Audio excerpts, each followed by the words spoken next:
Alright. Hey guys, welcome to the PodQuest. I'm Daniel and my guest today is Benjamin Outram. Hello. Yeah, so this is the first episode.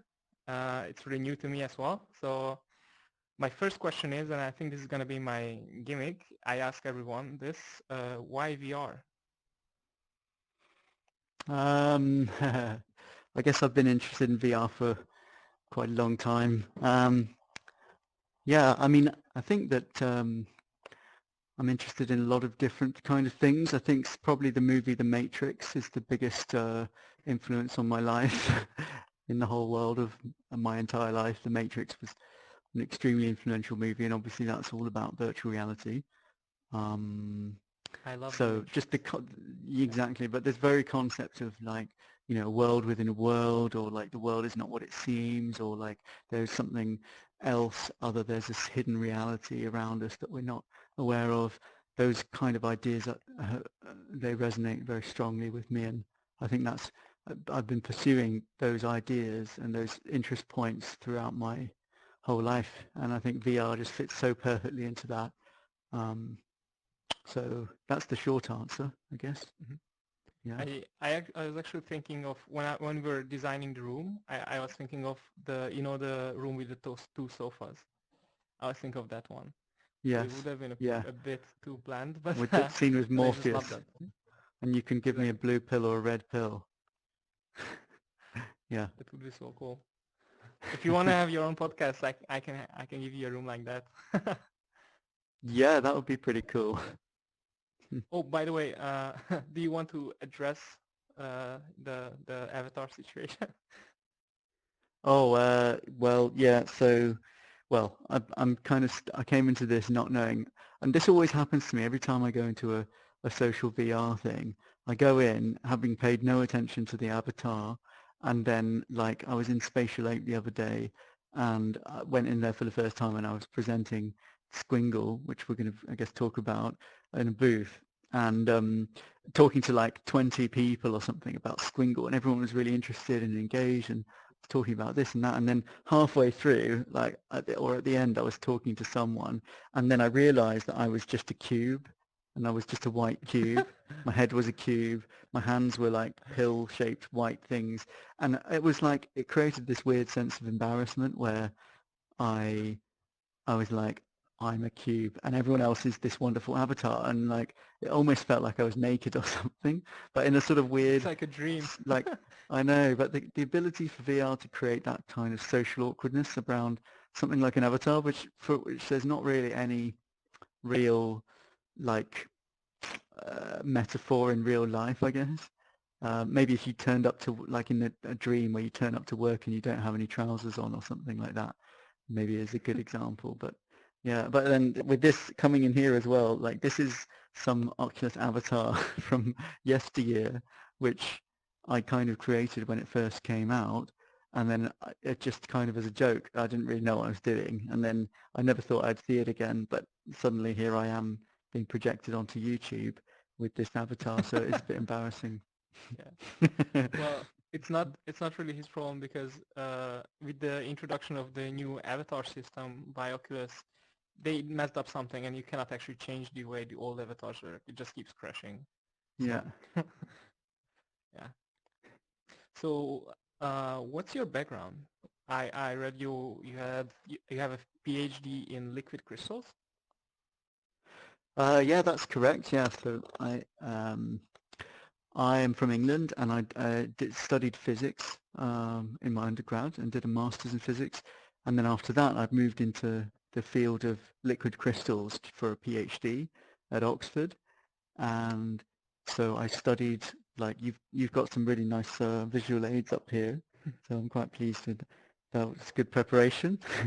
um, so these liquid crystals are this kind of phase of matter between a solid and a liquid. Because usually in school they teach you about solids, liquids, and gases, but there are these other sort of, they're called mesophases, which are halfway between different phases, and liquid crystals are an example of that. And they, even though they're fluids, they also have some structural, like crystalline kind of ordering to them, and that allows them to create these wonderful patterns and self-organize into miraculous kinds of shapes and interact with light as well. So they, under a polarizing microscope, you get very beautiful colors, which is why you see these wonderful colors in the images there.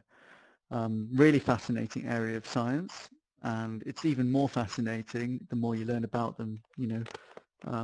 They occur in your physical body a lot. So every brain neuron, every cell membrane is a liquid crystal, and soap bubbles are liquid crystals. Soap bubbles are very similar to the membranes of your cells as well. So like every neuron, all of the electrical signals going around your brain, they wouldn't be able to do that if it weren't for the liquid crystal nature of your cells. So then they're responsible for so many things in biology, but they're obviously also very important in liquid crystal displays and VR technology, because there's a lot of talk at the moment with whether we're using OLEDs or liquid crystal displays, and I think Valve are going back to liquid crystal displays, or there's been some recent news about that.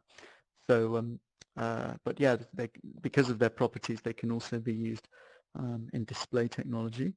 So that's what I studied in my PhD, and that's also been, the influence of that is very clear in Squingle, which we'll be talking about, I guess, as well. Yeah, but that's exactly what I wanted to say. Yeah, yeah. And just before Yeah. we talk about Squingle, I also wanted to ask you about your work with synesthesia, with the Synesthesia Suit, because I think it's a super interesting topic, and yeah. Yeah, absolutely. Yes. So after the PhD, I went over to Japan and studied Japanese. But after that, I had this opportunity to go and work in a media lab over there. So I ended up at Keio University's Keio Media Design, and I did a postdoc there, and that's where I came across virtual reality first. And also I came across some of the amazing work and connections to the video game industry that they have there. So one of those connections is through like Res Infinite and enhanced games. There's a guy, Tetsuya Mizuguchi, who is the sort of creator of Res Infinite and Tetris Effects and many other of those games.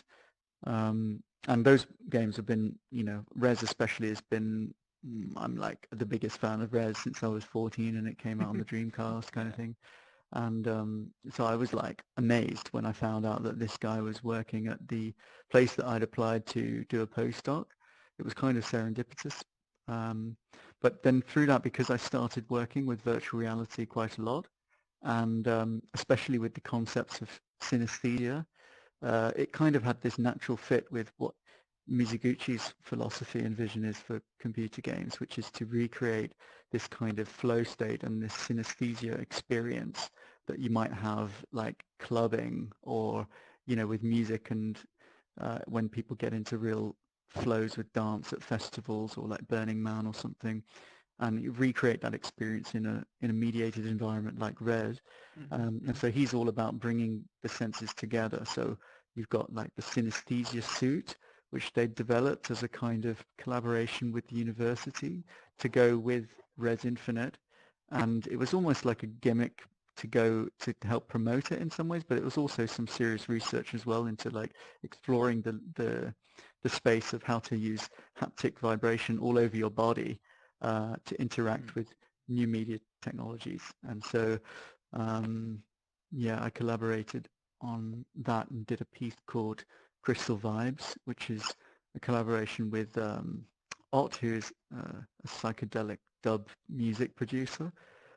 He provided the music, and then I did this kind of synesthesia experience where you go through, it's like a music video, but the sound frequency spectrum is converted into colors, into like a color frequency spectrum, and then those colors are used in the geometry in the environment, and it's all very sort of quite immersive and synesthesia-like. And that piece was designed to work with this full body haptic vibration suit that the Enhance had collaborated with KO Media Design to develop, and Rhizomatics. And then we went and presented that at the Sundance Film Festival in 2017, I think. So it was a really nice, that's like my biggest claim to fame is working with them lot and doing that piece. It was really exciting. Yeah. I think it's it's one of the greatest thing for because I'm a game developer and just working with the studio to develop one of my favorite games is such a big dream of mine. I think it's yeah, super cool, man. Yeah, I mean, yeah, I mean, it was an interesting interaction and like very fascinating working with Japanese people and to sort of collaborate on that and seeing the process and getting an insight into their methodologies and things. But Mhm.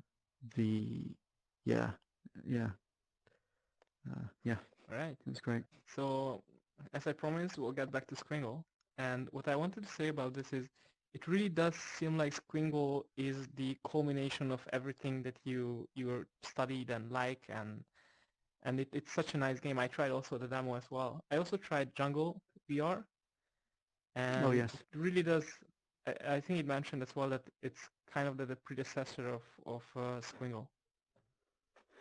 Yeah, that's right. So, you know, while I was at KO, I also did a lot of juggling in VR prototypes.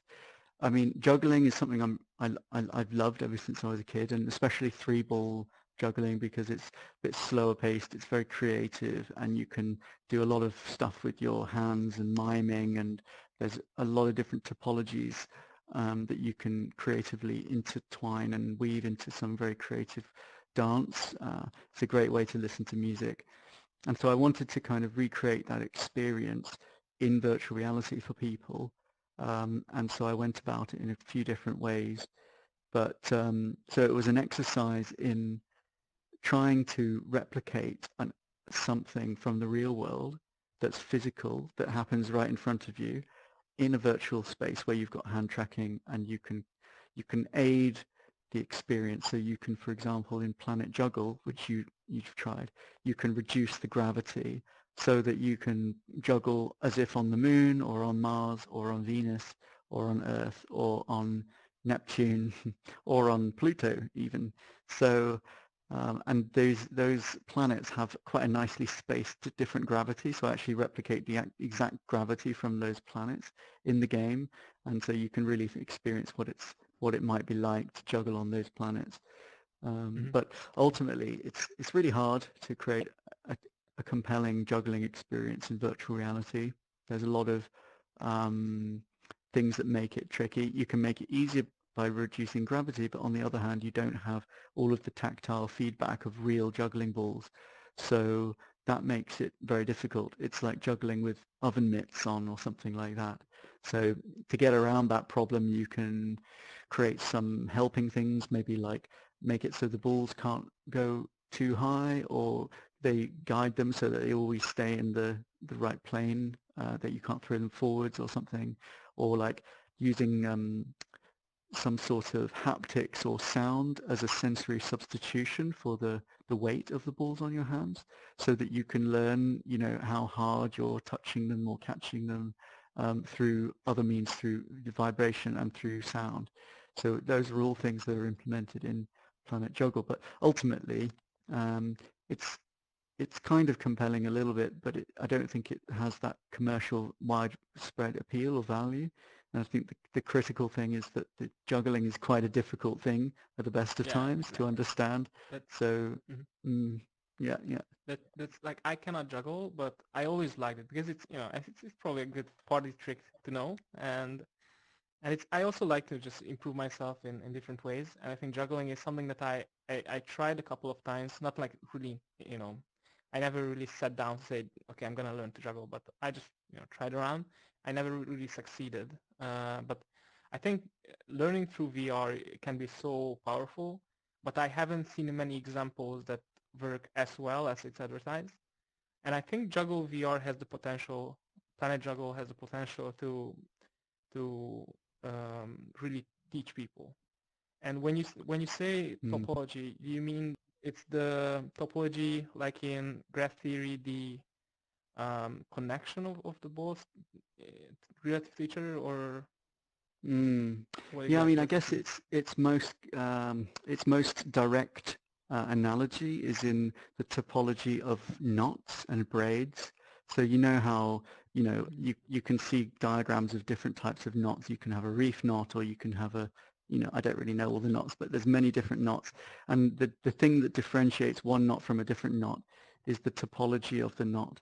And the same with braids. Braids are related to knots, but they're like, 2 or 3 strings or 2 or more strings being braided together rather than forming a closed loop. And those have a direct analogy to knots as well. And you can do different kinds of braids, like maybe in, out, or alternating, or very different things. And there are actual academic papers written on the connection between juggling and braids and knots.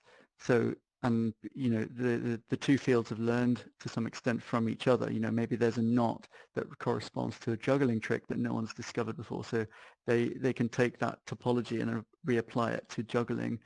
And I find that fascinating as well.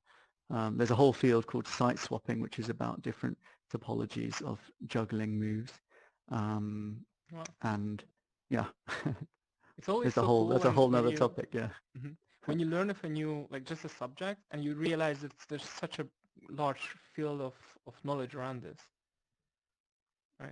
Yeah, That's right. it's pretty cool. And going back to your point about using VR to learn a real thing, I think that's a really exciting area of virtual reality. And there was a researcher actually in Austria who picked up Planet Juggle, got in touch and used it in a user study to see if it could improve real juggling.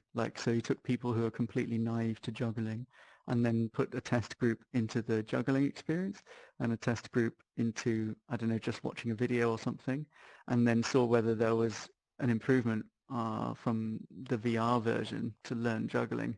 And I think he actually didn't see any statistical significance in the results. Maybe the application wasn't good enough, maybe the sample size was too small, maybe it was just unlucky. But I think there's definitely something in there, and he still published the paper, and I think it was a good piece of interesting work, but it's definitely an area that needs to be explored more. I think there's no doubt that there is transferable skills from virtual reality into the real world, and these kinds of tools can be useful. Yeah. I don't know, have you tried the Virtuoso application? I think it's called Virtuoso, which is about using the piano, and it uses the pass-through. Yeah, I mean, it uses the hand tracking, I think, and maybe there's a pass-through version now, but it allows you to play the piano a bit like playing Beatmania or Dance Dance Revolution with the notes coming down, and it really makes it so much easier to play a piece that even if you don't play the piano. So it's pretty cool. Yeah. And I think it definitely has to improve. Like if the application is really catered for learning, I think it should have an effect, because I read a lot of articles about just thinking ahead, like visualizing it in your head, like basketball players. If they did it, they had a higher success rate or something. So I think if VR must be a next level of just visualizing it. So I think for sure it has to have some effect. Yeah, absolutely it does. Yeah, so about Squingle, tell me about it. It's really cool. I played it as well. I love the visuals. I have no idea how you did the mesh deformation, and I really wanted to ask you about that, but just in your own pace. So whatever you want to say about it first. Yeah, I guess maybe just to explain the overall concept of the game. One of the game's key marketing difficulties is that it's quite difficult to explain without experiencing it for yourself in the virtual environment. And it was recently called out by Zimtok on the F Reality podcast. He really liked the game, and the way he described it is the way I've been trying to avoid describing it, but now he's described it that way. I think it's really compelling, but he talks about it like, so first of all, its mechanic is very similar to a game called Kura Kura Kururin, which came out on the Game Boy Advance a time ago. And you have to guide these orbs and it's almost like it's through this sort of digestive tract or maze, That's and I've been trying to exactly what avoid I that wanted to say. It's association, like but intestine. yeah, whenever I post something on like Twitter or Reddit, there's always someone who says, this is what happens when I eat a lollipop, or like, oh, this is like an alien digestive system or something. But and so now I'm kind of like, well, I'm just going to go with that. But yeah, there's this kind of maze that looks a bit like a digestive system, and you have to guide these balls, which are constantly rotating around each other through the maze. So you can imagine that when there's like in the title image on the screen, when there's this kind of helical shape structure, the balls, you move them through the helical shape as they naturally rotate in a spiral. So it kind of follows the spiral naturally. And you have to, there's much more complicated different, we were talking about topologies. There's a big connection there with the juggling, because I mean, in juggling you have 3 balls or more balls, but in Squingle you have just 2 balls, so it simplifies the topology a little bit.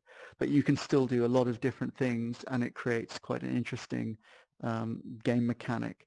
So it's kind of a puzzle game, I guess, a relaxing puzzle game that you have in front of you, and you guide the balls through the maze, but then the topological components come in where sometimes you can't go down a path because the balls are spinning in the wrong direction or in the wrong axis, and so there are some objects to reverse the rotation, or like, so you might have to go to one part of the maze to reverse the rotation and then backtrack, and then you can access the path to get to the goal, or there are other different types of mechanics like that. So it's a puzzle game, but it has a sort of real-time element to it. Yeah, it's So a if you really enjoy, spatial and yeah, temporal puzzle. I like to think of it like exactly, that. yeah. And in juggling, the topology is played out in front of you in this space here in sort of different ways. In Squingle, the topology is played out not so much in time in front of you, but in a spatial way around the room. So you can play it in room scale, or you can play it in a smaller scale, so it's better for seated experiences. And you kind of play it through. And the topologies themselves, they look very beautiful as well, because you sometimes see videos of juggling where you see the trails of the balls, and I've done that a lot in VR, where I'd taken the juggling motion tracking data and then watched the trails of it, created trails so that you could see the pattern over time, and it creates these beautiful flowing patterns. And that's kind of what you see here. The trail of the balls as they move follows the path that you're going down, and so it creates these very beautiful, almost like sculptures, I guess, which form the puzzles of the game. Mm. And to me, apart from gameplay, there are two things that really stood out from a game development perspective. One is really, really good work on the shaders. And the other is, like I mentioned, the mesh deformation. I think it's really nice. Yeah, I appreciate that. Yeah, I went to um, many hours of the game's development were just working on the main shader that's used in the for the actual levels. They use iridescence. So if you don't know what iridescence is, it means that the color is dependent on the angle of the mesh relative to the camera.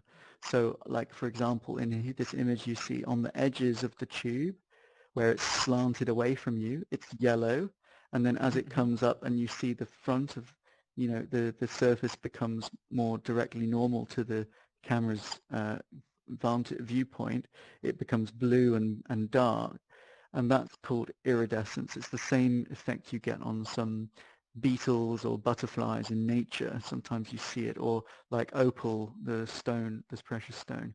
And in nature it's created because the way the light reflects off these small diffractive structures, it changes, its different frequencies are reflected based on the angle of the light hitting it and relative to your eyes. In this case, you can do that programmatically. So we know the angle of the mesh, and so we can use that in the shader to color the mesh based on the angle. And it looks nice in a 2D image like this, but in the VR, of course, you have the stereoscopic effect where each eye is incident at slightly different angles, and that's what gives that shimmery sort of ethereal quality to iridescent beetles and butterflies, and everything in Squingle is iridescent.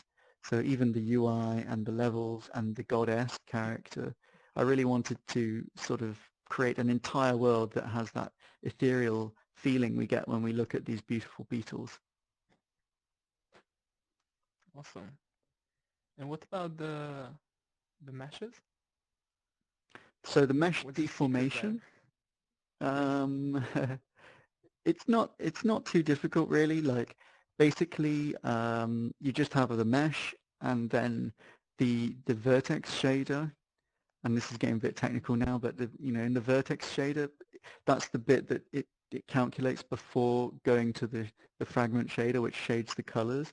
The vertex shader, you can change the actual positions of the vertices in the mesh. So basically wherever the ball goes closest to the mesh, it just takes the proximity to the ball and takes some function of the proximity, maybe 1 over the distance, and then it adds some to the normal direction of the vertices in the mesh so that they pop out, they bulge out as you go through. And that gives that effect that when you're going through the tube, it's almost like you're going through, like, as you say, sort of digestive tract, and it bulges out as you go flowing through this maze. Yeah, it definitely makes it feel a lot more tactile, and that's enhanced also by, like, when you touch the edge, there's a sort of springy interaction.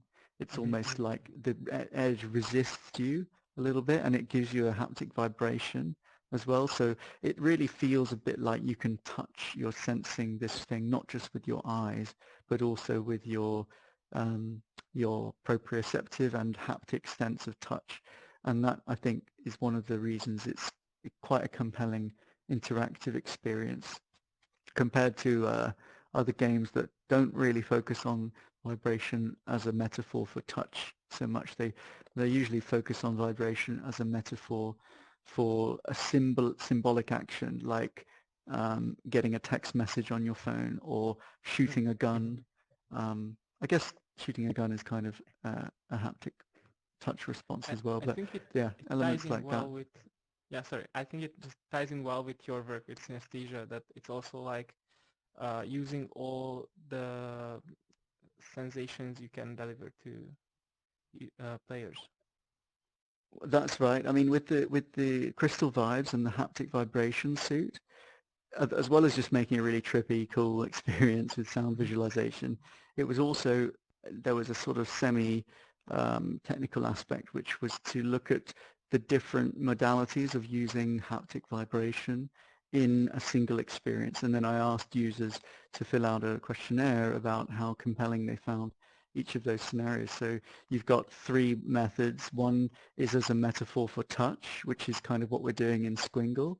Another is as a symbolic metaphor, so that's like getting a text message, or if you shoot an enemy in Res Infinite, for example, then you get these haptic responses in the controller. And then a third modality is as a substitution for sound, or to enhance the bass feeling, or like, so you could have the drum beat. And Res Infinite also uses this technique. Every time the bass hits, it goes boom, boom, and you can feel the beat as well as through the music, you can feel it through the controller. So these are the 3 types that I explored, and the touch metaphor, I think, is the most compelling one personally, but the others are also very useful to improve immersion and to create more interesting VR experiences, I believe. Have you tried the original Oculus? I think it was for the Oculus Rift, the demo game it comes with. I think it's called Oculus Home. Oculus Home or something like that. I'm not sure. Oh no, Home is not that, but you're in an RV and there's a little robot inside, and Oh, you is it turn it First on. Steps? Yeah, First Steps. Oh, of course. Yeah, and you No, dance yeah. with the robot, and Wait, no, it's First maybe I'm giving Contact. First Steps is First for Contact. the, yeah, for the Quest. First Step was for the Ah, Rift. okay. Yeah. Yeah, yeah. In that one, there's this little, I don't know what it's called. It's an instrument where it's like a stick, and on that stick is a wooden thing and you shake it around, it makes this sound, and Right. and Yeah. every time the sound, like, it's a cranking sound, right? And Yeah. Yeah. whenever the crank sound comes on, it's also shaking. And it's so well synchronized. It's I think Uh, it's one of the greatest um, demonstration of haptics and sound working haptics. together. Yeah, I mean, I think there's still a huge space to explore there because Mhm. we know from a lot of the literature that there's this sense of presence in VR, which doesn't get talked about so much anymore. It used to be talked about all the time 10 years ago in the VR academic community. But essentially, it's the sense that you are somewhere rather than just looking at images and video, the sense that you are inhabiting a space or that you're inhabiting a Mhm. space with someone else, this sense of co-presence, which I'm feeling very strongly in the same space as you. But this happens when there is multiple modalities in our senses that give us the information that doesn't conflict about something. So, if you hear a sound of that thing rotating around and you feel a vibration simultaneously and you can see it, then there's three modalities there. There's visual, touch, and sound, and they're Mhm. all corresponding to create an objective view of this world that you're inhabiting, and it gives a very solid sense of presence in that world. Um, but I guess obviously we're trying to do that with increased fidelity of haptics and visuals and avatars and facial expression and eye tracking, and all those things are in that area of trying to improve that immersion and presence and co-presence. But there's so many different modalities that we haven't explored as well, like maybe ones that aren't necessarily that natural, and that's where the synesthesia thing comes in a lot. Like Oh. if we say convert your voice into a physical manifestation as well, so I don't just see your lips moving and hear your voice, but I also see, I don't know, wonderful colors emanating that correspond precisely to your words and voice, that emanate into the environment, for example. Can that increase even further that sense of immersion beyond what is natural for that interaction? And that's a question that I think is really interesting to ask, and we haven't explored fully, but I would Yeah, like to I explore never. that Yeah, in the future. I I never really thought of it that way, and it makes a lot of sense to me that, yeah, because physical, from a physical standpoint, we can't really simulate spaces the same way, right? Like we can have haptic suits, and to a point it works well, but we can't really like extend my room, and we can't really also. I think taste and smell are not really practical to do. But what you said is very interesting because the human brain is so easily adaptable. Yeah, Yeah, that's cool. right. Yeah, I think maybe a sound visualization technique could be really good, especially for deaf people, because then there could be some sensory substitution. Maybe they could learn to see someone's voice, maybe with subtitles as well that are automatically generated, but then you could see the nuance of someone's voice, someone's timbre or their pitch or the pacing of how they say things. They would be able to be reflected in this sensory substitution. And that for me I think is powerful because it can increase the immersion, not just for people that are hard of hearing, but also for all of us. I think it could be really Mhm. interesting. Yeah, amazing. So about Squingle, so I know it wasn't your first game, but I think whenever you start a new bigger project, there are a lot of new things you learn as well. Is there one in particular or other things you have learned? I mean, I've learned so many things um, in creating this project. Um, Loads of stuff in development and tricks and things to use, and I've learned off a lot of the people I've worked with as well. Um, from a game jam that I originally went to, and then met some really good developers who are on the credits of Squingle as well because they've helped out with the sound and with some of the UI programming. Um, so Kat Flynn, for example, helped with the UI program, and Kai Jones did all the audio for the game. So working with other people to help engage with the project has really been very a powerful learning experience. And also the biggest shock for me was has been the aftermath of having released the game and then realizing that actually the work kind of doesn't stop then. It's not like you can just release a game and then that's it, Yeah. because you have to, no, people will only talk about the game if you talk about it to them. And so it's the marketing element and the business side and, you know, doing all the trailers and porting the game and dealing with different companies to talk about how Squingle might work on their platforms, or marketing the game to influencers and podcasts, and all of these aspects have been a huge learning curve. And really, I went in very naively into that side of things, Mm. but it's been certainly a fun learning experience, doing that kind of thing. Awesome.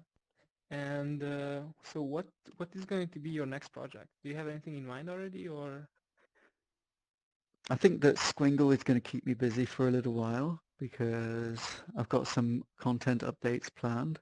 I'm going to try, I don't want to be held to this, but I'm going to try and do something for Halloween and maybe some other major holidays, just because I think there are good opportunities to highlight the game and also provide some unique experiences.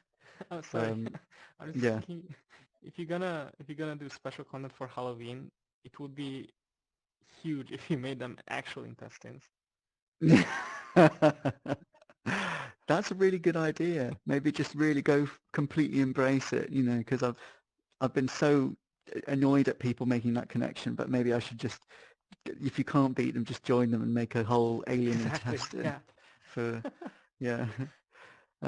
I'd also like to maybe do some multiplayer stuff for it, but that's going to be a bigger investment. So I feel like unless the game turns into a success, I don't think I'm going to invest the time to do that. But ultimately, that would be really nice because I think the future of VR is going to be social, and you know, playing things like walkabout, mini golf. It's really compelling to. I mean, the golf I'm not that excited about from a gameplay perspective, but just the ability to be in a space playing a game and communicating is really important. And I think Squingle could be really nice, sort of collaborative or competitive racing kind of scenario where you're with someone else in the same space. I think if you're gonna So do that's immediate. multiplayer, Yeah, one yeah, thing that's always very interesting to me is asymmetric multiplayer. And just imagine like you're in Squingle doing your thing, and then people are watching from the couch, you know, on a TV, and they see some things yeah. that you don't see, and they can help you. I think something like that would be really cool. Yeah, I mean, Uh, I've never actually tried those experiences. I think the idea is really cool, but my only problem with those is that I wonder how many people actually play them, you know, because you need to have a friend, you need to have them in the same space, or maybe not in the same space, but then there's this asymmetric use of technology, and I think the idea is cool, but whether it's too much friction for people to actually mhm. get onto it is the problem. Yeah, yeah, definitely. But I think it's still But a little bit easier than VR to VR multiplayer you because think so? you know, like I Ah, think a lot less people have VR than just a phone or a computer. that's true. Yeah, and then I think going after Squingle, I don't really know, but I do have one idea, which is I'd like to create not so much a game, but more of a social interaction space where you can meet up with a friend or even a stranger, and then you've got an unusual embodiment. So we were talking about, you know, your voice being visualized. Maybe you can't actually hear each other talking, but you can see each other's voice visualized, and your hands move, but you don't actually have hands, but it makes the environment move in some way. So you can start to play with the person you're in this social space with. So it's like a social interaction, but takes it out of the intellectual discursive type of interaction and more into a more playful mode of being with someone. So you still feel like you're with someone, like an entity. You're playing with someone, and you can start to interact and communicate. but not through words, and it's a bit more abstract, so you don't feel this strong sense of aversion to being with a stranger, but you can still engage creatively with them. I think that is a lovely concept that I would like to pursue. I don't know if it's a commercially viable concept, but it'll be I fun to worked make some. actually on something similar.